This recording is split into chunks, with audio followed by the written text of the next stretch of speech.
క్రైస్తవత్వం ఒక మతం కాదు. అది మతం అని పొరపాటుతో ఎన్నో కలహాలు.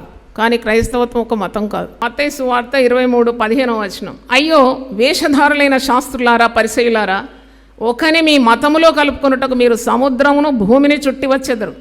అతడు కలిసినప్పుడు అతని మీకంటే రెండంతలు నరకపాత్రునిగా చేయుదురు. యేసుప్రభు మతం కలపడానిక ఇక్కడ ఎంత స్పష్టంగా ఉంది. తెలియని వాళ్ళు ఇది గమనించాలి. మతంలో కలుపుకోమని ఎక్కడ యేసుప్రభు అనలేదు. అందుకే ఇక్కడ గద్దిస్తున్నాడు. వేషధారులను, శాస్త్రులను, పరిసయ్యులను గద్దిస్తూ ఒక మాట అంటాడు. ఒకని మీ మతములో కలుపుకున్నటకు మీరు సముద్రమును భూమిని చుట్టి వచ్చేదరు. అతడు కలిసినప్పుడు అతన్ని మీకంటే రెండంతలుగా నరకపాత్రులుగా చేస్తున్నారు. అంటే they are not to convert people.